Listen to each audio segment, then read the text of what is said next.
Hello YouTube. So I know I made a video earlier which didn't get many views, but I still feel like this is an important topic to the select few. Whoever uses PayPal for international claims or international shipping may eventually run into a claim. Um, I did, and the claim that I ran into was a non-receipt claim, meaning the customer did not get the package. So what happened was I sent the phone, it was a phone, to Russia on December 15th. Tracking did not update. I sent it express mail international with the U.S. Postal Service with full insurance. So the customer did not receive the phone. They opened a claim up January 1st, which is about 15 days later, because the tracking never updated. I can understand that. 15 days. They advertised 3 to 5, which is ridiculous. That's not going to happen. Whether, probably got held in customs, whether, I don't know. And they opened a claim the first, and 15 days later it closed due to non-receipt. So they got all their money back, $794.61. They got it back on January 15th. So I feel like I'm out of luck, right? Well, I could still file a claim with the Postal Service, an insurance claim, right? Because it never got delivered. So I started doing that, and then February 8th, tracking updated. Let's see, how many days is that? That's a lot.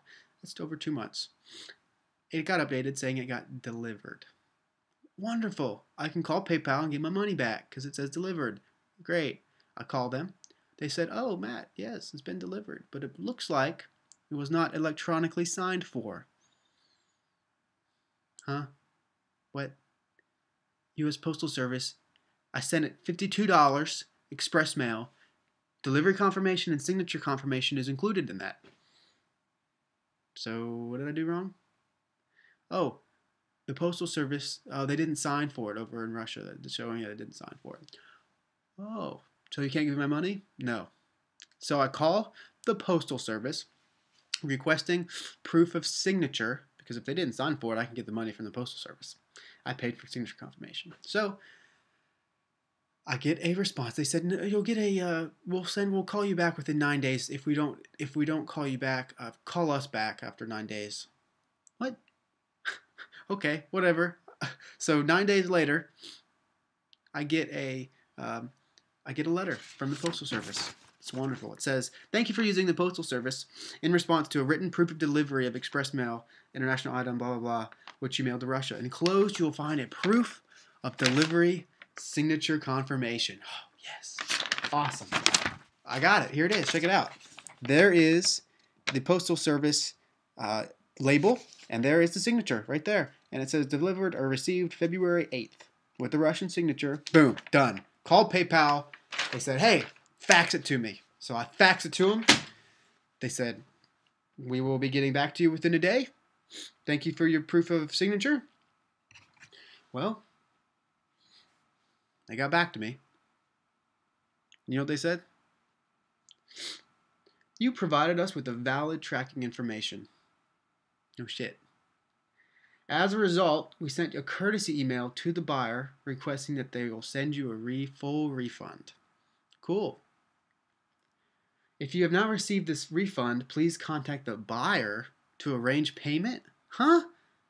So if they don't pay the invoice, I'm out of my money? Huh? We're talking about Russian? A Russian person not going to pay $800? When they have the phone, they have the money. Why in the world would they want to pay $800 for something that happened 2 months ago? Yeah, you know what the chances of that are? 0. It's not going to happen. So I called PayPal and I said, "What the hell is going on?" I actually was really nice to him. I said, "Hey, what's going on here?" I told them the whole story again.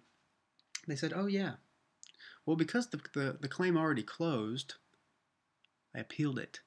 Yes, with the claim already closed, so um, we can't just pull the money back. We can't just reverse the payment. Huh? You can do it to me all day long.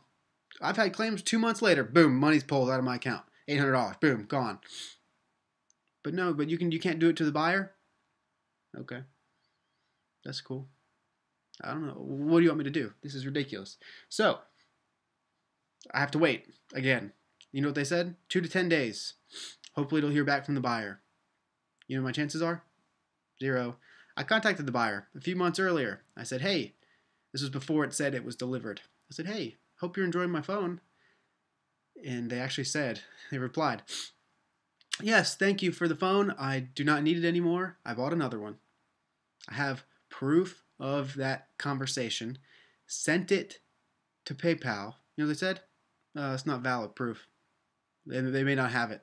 That's when they requested my signature from the Postal Service. Isn't that crazy?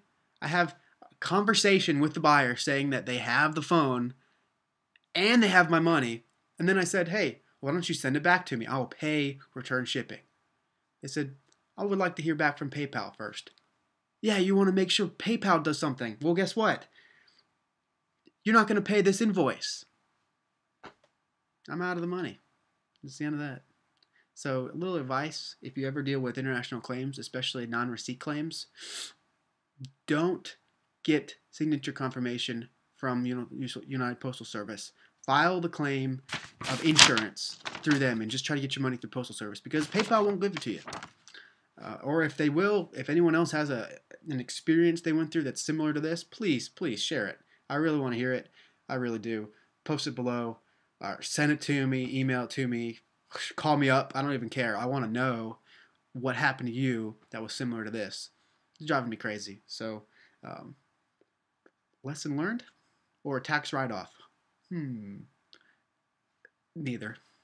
I'll probably write it off on taxes, but this is just ridiculous. I cannot believe PayPal would lead me on this long. We're talking, I called probably 10 times. Probably 10 times. And every time they keep giving me the peace of mind, Matt, it's okay. It's okay. Let me powder your ass because you're not going to get it, but I'm going to lie to you and say you are. And that's what they did the whole time. Anyway, please send a reply if you've ever had this situation. If you haven't, learn from my mistake. And I hope you take this with a grain of salt. Thank you, and subscribe.